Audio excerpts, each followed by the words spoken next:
오늘은 영광의 길이라는 제목으로 함께 말씀을 나눠보도록 하겠습니다. 자, 영광의 길 하면 여러분 어떤 영광이 떠오르시나요? 갑자기 질문부터 훅 들어왔습니다. 자, 영광 하면은 우리가 어, 세속적인 영광이 있을 수 있고 또 하나님의 영광이 있을 수 있고 오늘 말씀에서는 과연 어떤 영광일지 우리가 한번 보도록 하겠습니다. 자, 예수님께서는 이제 제자들과 함께 지금 예루살렘으로 향하고 있습니다. 그리고 이 예루살렘으로 가실 때 예수님과 제자들과 그리고 그 많은 무리들이 함께 그를 따르고 있었습니다. 근데 예루살렘은 이제 지형적으로 굉장히 높게 있어요. 그리고 아주 낮은 곳은 우리가 알고 있는 이 지형 고도라고 그러죠. 고도가 0도인 곳에서부터 더 아래로 있는 곳이 있어요. 그러니까 마이너스 몇 미터 막 이렇게 있는 곳도 있는데 그곳에도 도시가 굉장히 지금 많이 발달이 되어 있거든요. 근데 그런 곳에서부터 이제 가련이 올라간다라는 표현이 굉장히 많이 사용이 되고 있습니다. 그래서 여기에서도 이제 지형적으로 또 높이 언제나 올라간다라는 이 단어들이 많이 사용이 되는데 이것은 단순히 우리가 알고 있는 그러한 지리적 차원 때문만은 아니라 전통적으로 그들의 신앙적인 열망을 담고 있다고도 봅니다. 그래서 유대인들은 이제 그때 당시 하나님의 임재와 그리고 하나님의 영광이 있는 그곳에 오르기를 언제나 갈망을 했었죠. 그래서 이 오른다는 표현을 많이 사용을 했습니다. 근데 그 길은 이제 장차 메시아께서 오르실 영광의 그 길인 것입니다. 그래서 마가는 이제 예수님께서 그 길을 이제 제자들보다 앞서서 이렇게 가고 있는 그 모습을 이제 얘기를 합니다. 그래서 마가는 이 예수님의 그 모습이 제자들이 굉장히 놀랐고 그리고 그 예수님을 따르는 무리들도 두려워했다라고 오늘 말씀에서 반응을 덧붙이고 있습니다. 근데 어떤 기적과 그리고 어떠한 능력과 그리고 비범한 가르침도 없이 그냥 여기 지금 오늘 말씀에서 예수님께서 그냥 가는 그런 평범한 보이는 그런 행동이었습니다. 근데 그런 행동에 이 제자들을 비롯한 많은 무리들이 굉장히 놀라워하고 두려워하는데 그들이 그 행동에 굉장히 특별한 의미를 부여했기 때문입니다. 마가는 이제 이 대목에서 제자들의 그 놀람을 통해서 예수님의 이 예루살렘을 가는 그 길이 내포하는 의미에다가 잠시 이 이야기를 함으로써 우리가 그동안 이제 계속해서 같은 이야기를 반복하고 해서 조금 이야기에 대해 느슨해져 있는 그러한 우리들을 위해서 잠시간의 또 긴장감을 주는 그러한 상황입니다. 그래서 앞에서 이제 두 번 예수님께서 이제 순환 예고를 하셨죠. 순환 예고를 하시고 그리고 이 예수님께서 그때 얘기하시기를 종교 지도자들과 그리고 사람들의 손에 죽임을 당할 것을 예수님께서는 말씀을 해 주셨습니다. 그 말씀의 이제 진리를 제대로 깨달았으면 좋겠으나 우리 제자들은 또 그 말씀을 아직까지는 제대로 깨닫지를 못했습니다. 그리고 예수님께서 무슨 말을 하셨을 때 질문하기를 두려워하기까지 했죠. 예수님이 또다시 나를 꾸짖을까 봐 두려워하기도 했기 때문에 그들은 이 일에 있어서 정확한 의미를 아직 파악하지 못한 상황입니다. 그래서 이 제자들이 이제 예루살렘 길을 앞서 그 예루살렘 길을 그 오르시는 예수님을 바라보면서 과연 그들이 조금이나마 예수님께서 계속 말씀을 하셨지만 그동안 의미를 깨닫지 못했던 그 제자들이 이 길을 통해서 마가가 얘기했던 놀람과 이 두려움을 통해서 조금이나마 깨달았을까? 그리고 그 예수님께서 죽임당할 곳이 그 예루살렘이라는 것을 그 제자들이 조금이나마 알게 되었을까? 어, 그런 의문을 가질 수 있습니다. 근데 앞에서 이제 두 순환 예고를 했을 때 그 예고에서 예루살렘이 언급되지는 않았어요. 그래서 그 점을 고려를 한다면 충분히 이들이 그 이야기를 들었을 수 있고 또한 좀 더 이 제자들이 예상을 했을 수 있다라고 생각을 할 수가 있습니다. 그런데 그 모습을 보신 이제 예수님께서 다시 이제 12 제자와 그리고 그 많은 무리들을 이제 구별을 하시고 사적인 공간에서 세 번째로 순환 예고를 하십니다. 그래서 예수님께서 제자들에게 우리가 예루살렘에 올라가노니 라는 말을 하시면서 그 길의 의미를 강조를 하십니다. 그래서 앞에서 들려주었던 이 두 번의 순환 예고의 표현을 모으고 그리고 더해서 훨씬 더 자세하게, 매우 자세하게 소개를 해 주시는데, 여기에서는 바로 예루살렘이 도드라집니다. 그래서 제자들은 지금 이 오르고 있는 예루살렘 길 끝에서 자신들이 보게 될 엄청난 일들을 듣게 되는 거죠. 그래서 예루살렘에서 예수님께서는 이 종교 지도자들과 그리고 이방인들의 손에 넘겨지고, 그래서 고난당하고 마침내 죽임을 당할 것이다 라고 말씀을 해주십니다. 그래서 이 예루살렘이란 바로 예수님께서 죽으실 그런 죽음의 자리이다 라고 얘기를 해주시는 것입니다. 그래서 이 예수님께서 오르시는 그 길은 죽음을 위한 길이고, 그러나 그 죽음이 끝인 것만은 아니다 라고 말씀을 해주십니다. 인자는 반드시 3일 만에 살아나실 것이다 라는 것을 말씀을 해주시죠. 그래서 죽음이 권세 부리는 이 예루살렘은 동시에 굉장히 최고의 이 영광인 부활인 자리가 있게 될 곳이 될 것입니다. 그래서 예수님께서는 이것을 죽기 위해 예루살렘의 길을 오르시고는 계시지만, 또다시 영원한 승리의 부활을 바라보시면서 오르고 계셨던 것입니다. 예수님께서는 이제 자신이 당할 일에 대해서 제자들에게 대단히 구체적인 이야기를 말씀을 하십니다. 그래서 그는 대제사장들과 서기관들에게 넘겨질 것이고, 그리고 아이러니하게도 그를 넘기는 그 주체는 너희 중에 하나가 될 것이다 라고 말씀을 해 주시죠.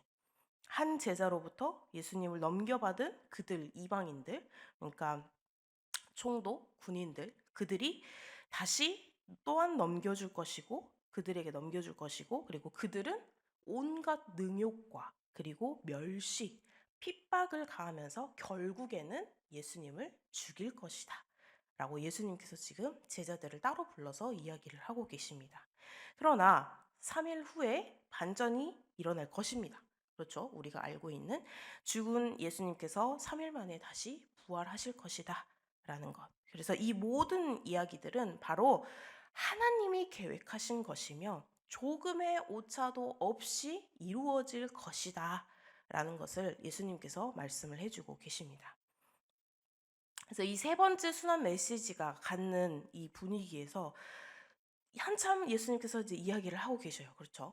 이 엄숙한 분위기에서 죽음을 예고를 하시고 고난과 이런 순환을 예고를 하고 계시는데, 거기에 갑자기 찬물을 확 끼얹는 제자들이 있었습니다. 둘이 있었죠. 누구였죠? 야고보와 요한이죠. 맞아요. 세베대의 두 아들 야고보와 요한입니다. 자, 이들은 굉장히 많은 일들을 겪었어요. 수제자 베드로와 함께 이들은 예수님께서 여러 번 12제자 그룹에서 구별을 해서 특별한 일들을 경험하게 한 자들이었어요. 그래서 무엇보다 가장 가까이 이 변화산의 사건을 목격을 했고, 그리고 무엇보다 예수님께서 이들의 특별히 별명을 붙여준 제자들도 여기 있는 세 사람뿐이었습니다. 그런데 여기에서 두 형제가 갑자기 예수님께 뜬금없이 그들이 원하는 것은 어떤 것이든 들어주십시오. 우리들이 원하는 것을 좀 들어주십시오. 갑자기 이렇게 이야기를 하는 겁니다. 그러니까 예수님께서 그 내용을 물었죠. 그러니까 그들은 장차 그 영광의 순간에, 그러니까 예수님께서 말씀하시는 그 영광의 순간에 자신들을 예수님의 좌편과 우편에 앉게 해달라는 것입니다. 자, 그런데 우리가 세상적인 이 좌편과 우편은 어떤 의미죠? 나의 오른팔, 나의 왼팔. 또 옛날 시대에 이때 이 제자들은 이 영광이라는 단어를 하나님께서 계획하신 일의 그 영광이 아니라 세상적인 영광으로 보고 있었죠. 그러니까 예수님을 우리를 구원해 주실 그 왕의 자리에서 오른편과 왼편, 오른팔과 왼편의 자리는 굉장히 높은 지위를 뜻하는 그러한 자리들이었겠죠. 그래서 이 제자들은 그러한 자리를 원하고 예수님께 이야기를 합니다. 좌편과 우편에 앉게 해주십시오. 자, 그런데 이 명예로운 자리에 앉겠다라는 이들의 그 마음에 예수님께서 하시는 말씀이 있었습니다. 예수님께서 너희가 그 두 자리가 무슨 뜻인지나 알고 지금 나에게 물어보느냐, 나에게 그 자리를 달라고 하느냐라고 말씀을 하시죠. 자, 그런데 제자들은 이 두 제자들은 알아요, 몰라요? 모르는 상황입니다. 그럼에도 불구하고 이제 예수님께서 말씀을 해주시죠. 예수님께서 이 자리는 어떠한 자리다 라고 말씀을 해주시면서 그래 너희들은 나의 좌편과 우편에 앉게 될 것이야. 너희들이 말하는 대로 이루어질 것이야 라고 하니 나머지 10명의 제자들이 순간 어떻게 변했죠? 온갖 질투와 온갖 욕망에 휩싸여서 그 두 제자들을 질투하고 시기해서 그곳에서 싸움이 일어납니다. 그것도 10대 2로 싸움이 일어납니다. 너희 둘만 지금 영광의 자리에 앉겠다냐? 지금 우리 아무도 그런 얘기를 꺼내지 않는데 너희 둘만 지금 예수님의 제자냐? 너희 둘만 영광의 자리를 차지할 것이냐? 이제 이렇게 싸우게 되는 거죠. 그런데 예수님께서 말씀하신 그래 그렇게 될 것이다 라는 것이 과연 그들이 생각하고 있는 세상적인 영광인 것인가? 아니면 또 다른 어떠한 영광인 것인가? 제자들은 그때 당시에는 몰랐지만 이제 시간이 지나면서 점점 예수님께서 하셨던 그 말씀들을 모두 다 이루시고 또 3일 만에 부활하시고 승천하시기까지 모든 것을 보고 예수님께서 정말 무엇을 이야기를 하셨구나, 어떤 말씀을 하셨구나 라는 것을 깨닫고 결국에는 보면 그들이 오른편과 왼편에 앉긴 합니다. 네, 내용을 쭉 보면 이제 마지막에 이 보좌 우편에 앉기를 원했던 야고보는 결국 최초의 순교자가 됩니다. 그래서 그가 원했던 영광의 자리를 얻습니다. 그리고 좌편을 원했던 이 요한은 마지막 순간까지 결국은 교회를 위한 그런 섬김과 수고를 다 하다가 결국 순교하는 그런 영광을 얻었습니다. 자, 우리가 이 이야기를 보면서 과연 우리는 어떤 영광을 얻으려고 노력을 하고 있을까요? 우리는 세상에서 또는 교회에서 어떤 영광을 얻기 위해 여러분들은 노력을 하고 계십니까? 무언가 일을 할 때 오직 승진을 향해서 가는 그 길만을 노력을 하고 계십니까? 또는 교회에서 이런 말 우리 권사님들 드리기 죄송하지만 이제 사람들이 얘기를 할 때 집사보다 나는 집사에서 나는 권사가 될 테야. 나는 집사에서 우리 장로님들 죄송합니다. 장로가 될 테야 라고 오직 그 자리만 보고 나는 무언가를 하지 않았을까 라는 생각을 한번 해보게 됩니다. 이들도 분명 예수님의 제자였어요. 그렇죠? 예수님의 제자로서 예수님께 예쁨을 받고 있기도 하고 그리고 또 예수님께서 주신 능력으로 많은 능력들을 베풀었습니다. 그런데 그들의 마음속에는 예수님께서 주신 그 능력이 하나님의 일을 위한 능력이 아닌 거죠. 단지 예수님께서 그 메시아가 이 세상적인 왕이 될 것이다 라는 그 욕심에서 그래서 나는 이 왕의 자리에서 오른편과 왼편이 될 것이다. 높은 자리에 앉을 것이다 라는 이 욕망에서 이들은 그동안에 계속 일을 하고 있었던 것입니다. 그런데 여기서 더 중요한 건 여기서 끝이 아니라는 것입니다. 이들이 이렇게 생각을 하고 이러한 잘못을 저지르고 물론 이해를 하지 못했었지만 결국은 이들이 예수님께서 말씀하신 그래 너는 오른편과 왼편을 앉을 것이다. 그 자리에 올라갈 것이다 라고 했던 것처럼 그들은 결국 예수님께서 무슨 말씀을 하셨는지 하나님께서 어떤 말씀을 하셨는지 이들은 깨닫고 그 자리에 결국은 올라가게 됩니다. 그러니까 우리가 이 욕심이라는 게 세상적인 욕심을 바라는 게 아니라 그 하나님 나라에서 쓰여질 그 상황에 대한 욕심을 우리가 조금 부릴 수 있다면 그렇다면 이들처럼 되지 않을까.